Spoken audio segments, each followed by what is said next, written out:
बच्चों ये कुछ प्रेजेंट परफेक्ट, पास्ट परफेक्ट और फ्यूचर परफेक्ट के एग्जाम्पल हैं मिक्स। ठीक है, इसमें मैंने बच्चों को सिखाया हुआ है इसी चैनल नॉटियाल्स मैम इंग्लिश इंग्लिश पे।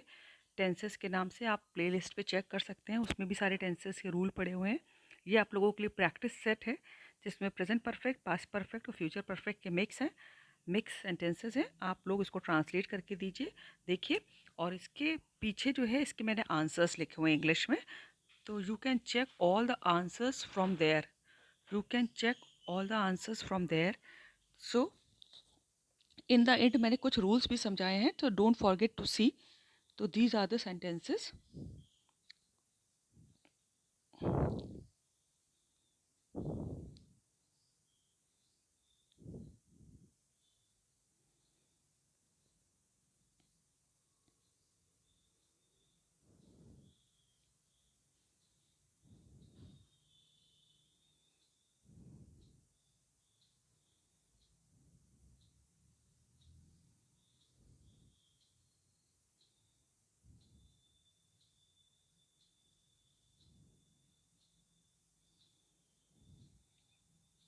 These are the answers, children.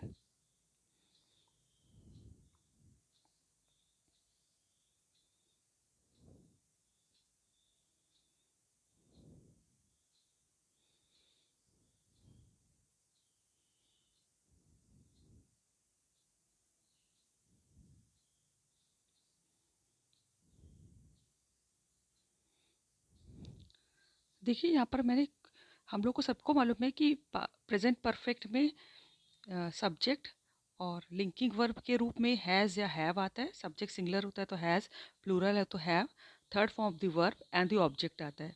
और पास्ट परफेक्ट में चाहे सब्जेक्ट सिंगुलर हो चाहे प्लूरल हो, एज ए लिंकिंग वर्ब हम वी ऑलवेज पुट हैड, ठीक है, and the third form of the verb and the object.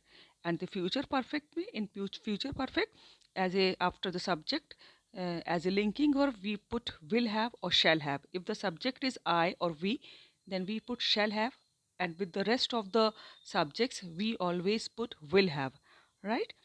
लेकिन यहाँ पर मैं ये सिखाना चाह रही हूँ कि अगर आपके पास एक कोई ऐसा सेंटेंस है जिसमें दो कामों का वर्णन एक साथ किया गया हो, तो अगर किसी सेंटेंस में दो काम एक साथ हुए हैं तो जो काम पहले ख़त्म होगा, ठीक है, हमने यहाँ पर लिख दिया, तो उसमें हैड, पास्ट परफेक्ट की बात कर रहे हैं।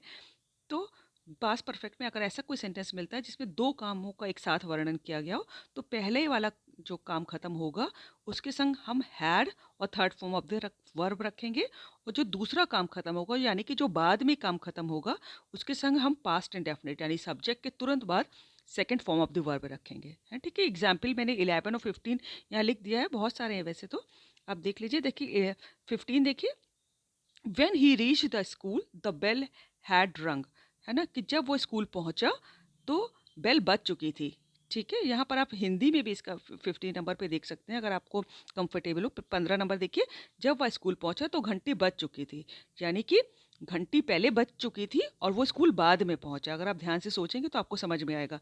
तो यानी पहले जो काम खत्म हुआ है वो घंटी बजने का काम था और बाद में वो स्कूल पहुंचा, ठीक है। तो हम लोग यही यहाँ पर कह रहे थे कि जो पहले समाप्त होने वाला काम होगा, यानी कि जो घंटी पहले बजी थी, तो उसके संग हम third form of the verb रखेंगे विद हैड, है ना, linking verb had, then third form of the verb.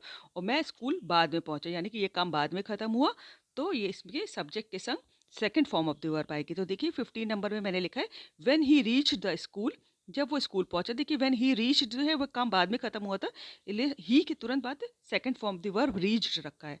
और द बेल हैड रंग, बेल पहले बज चुकी थी तो इसलिए बेल के संग सब्जेक्ट है हमारा हैड रंग, रिंग रैंग रंग third form of the, had के बाद रंग थर्ड फॉर्म ऑफ द रखी हुई है, ठीक है। अगर दो काम एक साथ सेंटेंस में होंगे, आई एम रिपीटिंग, तो जो पहले काम खत्म होगा उसमें सब्जेक्ट हैड और third form of the verb आएगी पास्ट परफेक्ट में, और जो बाद में काम खत्म होगा उसमें सब्जेक्ट और second form of the verb आएगी, ठीक है। और इसी तरह देखिए जो फ्यूचर परफेक्ट के टेंस होते हैं, तो जिसमें दो कामों का एक साथ वर्णन किया गया हो, तो पहले वाला जो काम खत्म होगा उसमें भी हम विल हैव और third form of the verb रखेंगे, पहले जो पहले काम खत्म होगा, और जो बाद में काम खत्म होगा उसमें प्रेजेंट इंडेफिनिट रखेंगे। इतना फर्क है कि पास्ट परफेक्ट में पास्ट इंडेफिनिट और फ्यूचर परफेक्ट में प्रेजेंट इंडेफिनिट रखते हैं। देखिए एग्जाम्पल देखिए, 20 नंबर पे मैंने लिख दिया 2021 दिया है, ठीक है। He will have gone home before you sleep, ठीक है। इसका हिंदी में देख लीजिए 20 नंबर आप ऊपर से, तो आपको इजी हो जाएगा कि तुम्हारे सोने से पहले वह घर जा चुकेगा, ठीक है। यानी कि तुम सोओगे बाद में वो घर जा चुकेगा, यानी घर जाने का काम जो है पहले हो चुका होगा और सोने का काम बाद में होगा। तो घर जाने का काम पहले हुआ है, तो यानी हम उसके संग, घर जाने वाले काम के संग विल हैव और शैल हैव रखेंगे कि he will have gone home before you sleep, है ना। ऐसे देखिए 21 है, the train will not have gone before I reach the station, यानी कि मैं स्टेशन पहले पहुंच जाऊंगा और तब तक ट्रेन नहीं जा चुकी होगी, राइट। तो this is how we make the sentences. Practice it, work hard, thank you.